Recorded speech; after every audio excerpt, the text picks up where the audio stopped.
אוקיי, שלום לכולם. עכשיו, היום אנחנו נלמד את סוף פרק י"א,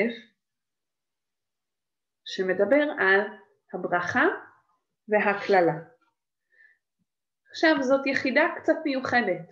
הנה כל הפסוקים שלנו, וכמו שאנחנו אוהבים לעשות, אנחנו נעשה קצת סדר. אולי שמתם לב שסימנתי ואפילו שמתי אפילו בהתחלה של היחידה את האות סמך.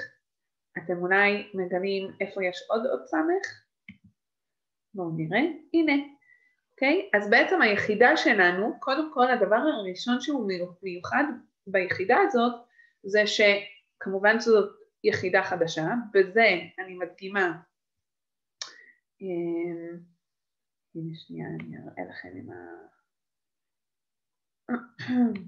עם העכבר המיוחד, בזה אני מדגימה כאן עם הסמך, שזאת אומרת שיחידה שלמה הסתיימה לפני, זה אומר פתיחה של יחידה חדשה, וכעבור רק 3 פסוקים יש עוד פעם סוף יחידה. עכשיו, למה עצרנו כאן? למה היחידה שלנו מיוחדת בצורה הזאת שהיא מסתיימת אחרי פסוק ל"ב? מהסיבה הפשוטה שכאן מסתיים פרק א' ומתחיל פרק י"ב. עכשיו, החלוקה של הפרקים היא חלוקה שנעשתה אחרי הרבה זמן. כמובן שהתורה לא ניתנה בסיני עם מספרים, עם הפסוקים ככה מופרדים עם אותיות, וכמובן גם לא עם פרקים. זה הוסיפו אפילו הנוצרים, זאת נקראת החלוקה הנוצרית. אז מכיוון אחד יש לנו את החלוקה הנוצרית של סוף הפרק, אבל גם, שימו לב, ההתחלה של הפסוק הראשון כאן, שזה מתחיל יחידה חדשה, כתוב ראה אנוכי נותן לפניכם היום ברכה וקללה. ראה, זו פרשה חדשה. אז יש כמה סיבות מבניות הייתי אומרת, כן? שהן קשורות למבנה של היחידה הזאת, שהן עושות אותה יחידה מיוחדת. זה גם התחלה של פרק חדש. גם יש יחידה של 3 פסוקים בהתחלה, והיא מסתיימת אחרי פסוק ל"ב, כי מסתיים הפרק. שיש כאן את החלוקה היהודית שמתחילה עם ראה, שזאת הפרשה החדשה, יש כאן גם את החלוקה הנוצרית אחר כך של פרק. עכשיו, למה חילקו ככה וכולי, אנחנו נוכל לדון בהזדמנות אחרת, אבל מה שחשוב לדעת זה שכל חלוקה, גם היהודית וגם הנוצרית, היא נוצרה כדי להדגיש תכנים מסוימים. אז מצד אחד יש לנו את הפרשה שמתחילה, מצד שני יש לנו גם יחידה שמסתיימת כאן. בשיעור הבא אתם תראו בפרק הבא, זאת אומרת, אתם תראו איך היחידה הזאת ממשיכה. אוקיי, עכשיו בואו נלמד את הפסוקים.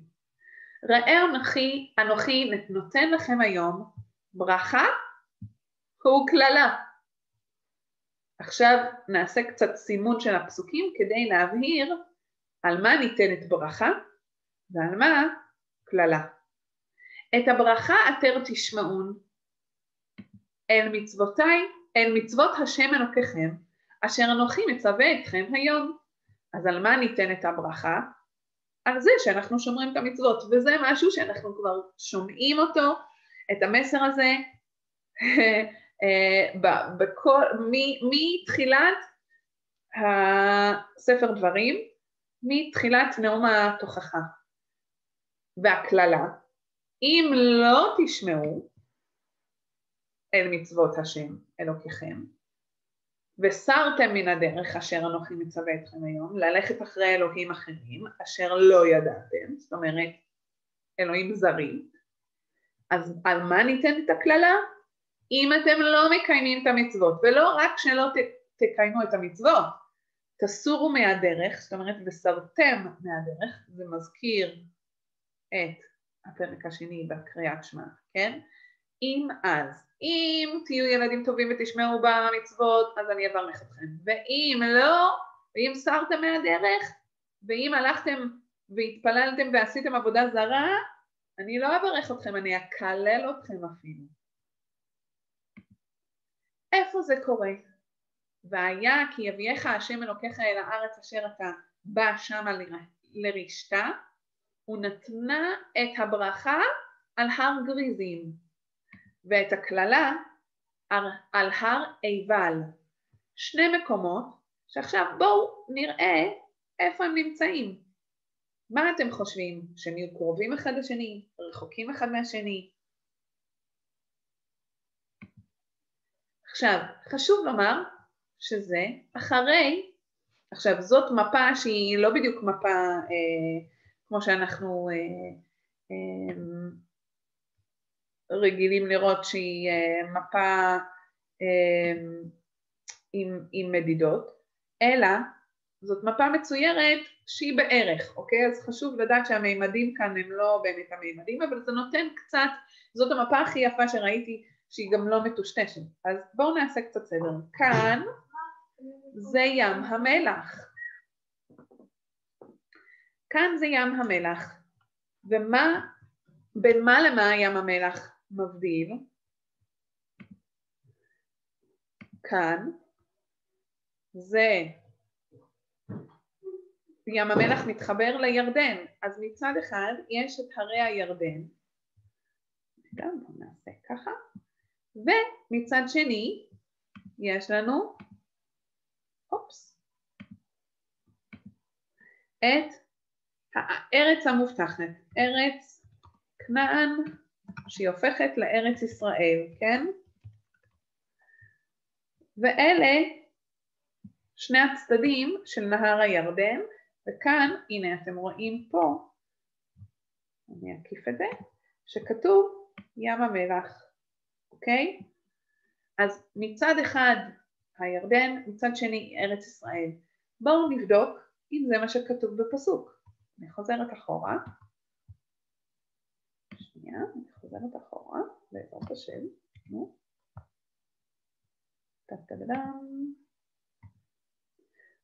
אופס, הקשקושים נשארו לי, אבל לא נורא. אני חוזרת אחורה, והיה כי יביאך השם אלוקיך אל הארץ. נכון, אז נכון, זה אחרי שכבר נכנסנו לארץ, אוקיי? הר גריזים נמצא פה, אני שוב, סליחה, אני שוב אסמן לכם איפה. הר גריזים נמצא כאן, צפונה מירושלים, הר עיבל נמצא כאן, והר גריזים נמצא כאן, והנה העיר שקוראים לה אפילו גריזים, הם ממש, ובין לבין יש את שילה, כן? הר עיבל, שכם, כל האזור הזה, זה אזור אחד, הם די קרובים אחד לשני. יש פה, זה האזור שהוא צפונה מירושלים עיר הקודש, שזה המקום אשר בחר השם לשים בו את בית המקדש, את שכינתו, אוקיי? יש פה את מודיעין, יש פה את בית לחם, אפרתה, זה בעצם האזור שאנחנו גרים בו, אוקיי? רק לקצת קונטקסט, אוקיי? לקצת הקשר. אז מה זה אומר בעיניכם שהם קרובים אחד לשני?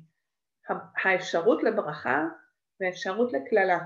אני משאירה את זה בתור שאלה למחשבה. אוקיי, אנחנו חוזרים לפסוקים. אני ממשיכה בפסוק ל'. הלא המה בעבר הירדן אחרי דרך מבוא השמש, בארץ הכנעני, היושב בערבה מול הגלגל אצל אלוני מורה. כי אתם עוברים את הירדן. זה מה שהולך לקרות עכשיו. אתם עוברים את הירדן, לבוא לרשת את הארץ אשר השם אלוקיכם נותן לכם. וירשתם אותה וישבתם בה, ושמרתם לעשות את כל החוקים ואת המשפטים אשר אנוכי נותן לכם לפניכם היום. זה מה שהולך לקרות, זה מה שאמור לקרות. אז השם, אחרי שהוא אומר להם, תראו, יש לכם בחירה כאן, תבחרו בדרך אחת, ברכה, תבחרו בדרך השנייה, כללה. אבל מה אמור לקרות? זה מה שאמור לקרות. שאתם תעברו את הירדן, שאתם תרשו את הארץ, שאתם תשבו שם, ותשמרו את המצוות, ותקבלו את הברכות. זה כל התקווה שלי אליכם.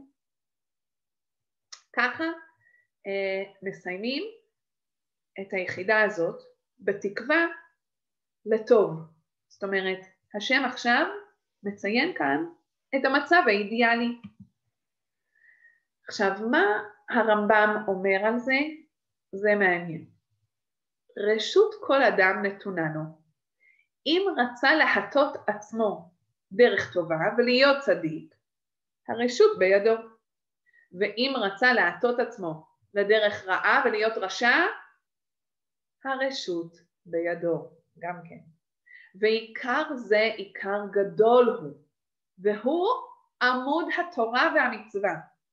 זה עמוד התורה והמצווה, זה עיקר גדול, שנאמר, ראה נתתי לפניך היום את החיים ואת הטוב, את המוות ואת הרע, וגם כתוב, וזה בפסוקים שעכשיו למדנו, ראה אנוכי נותן לפניכם היום ברכה וכללה. יש לכם בחירה, כלומר שהרשות בידיכם, וכל שיחפוץ האדם לעשות ממעשה בני האדם, עושה בין טובים בין רעים. ומפני זה העניין נאמר מי ייתן והיה לבבם זה להם. כלומר, שאין הבורא כופה בני האדם ולא גוזר עליהם לעשות טובה או רעה, אלא ליבם מסור להם. הלב שלכם, ההחלטות שלכם, הם בידיכם. זה תלוי בכם. מה שאתם רוצים לעשות בסופו של דבר, תעשו. אתם יכולים לבחור, וזה יסוד גדול של התורה, בחירה חופשית. אוקיי, לא שמתי כאן את השקופית להעתקה, כי באמת אם אתם כותבים תשובות מלאות, אין סיבה להעתיק את השאלות, אבל תשובות מלאות זה באמת אומר שאתם חוזרים על השאלה ומפרטים היטב. אני לא רוצה לראות תשובות של כן, לא, שחור, לבן, כן? אני רוצה תשובות מלאות ומפורטות. אוקיי, נעבור רגע על השאלות, אבל זאת השקופית בעצם שאתם יכולים לעצור את הסרטון, או להעתיק אותם, או לעשות את זה כשהמחשב עוד פתוח, ואתם יכולים גם לדפדף אחורה בסרטון, או לפתוח את החומש ולהסתכל על הפסוקים לפי מה שלמדנו עד כה. אז מה מיוחד במבנה של היחידה הזאת? כן? מה הסימנים שהוסיפו לתורה כדי לעזור לנו להבין? אוקיי? איך אנחנו יודעים שזאת יחידה ומה זה אומר? 2. מה בני ישראל צריכים לעשות על מנת לקבל ברכה? כנ"ל. 3. על מה תינתן כללה לבני ישראל? 4. מהו המקום בו תינתן הברכה או הכללה? תארו את המקומות האלה. למה לדעתכם השם קבע דווקא שם שזה יקרה? 5. הסבירו בלשונכם את את המסר של הרמב"ם, וכתבו דוגמה לכך מהחיים שלכם. זאת אומרת, פעם הייתה לי בחירה בין לעשות כך או לעשות כך, אוקיי? ואז מה קרה כתוצאה מזה? 6. מה דעתכם על העניין הזה של בחירה חופשית, הכוונה? האם זה טוב בעיניכם שלאדם יש בחירה חופשית? נימקו, זה אומר להסביר את תשובותיכם. אוקיי? אז בהצלחה רבה. אתם מסוגלים לענות על כל השאלות ולעשות חיל במשימה הזאת. סומכת עליכם, שיהיה לכם יום טוב.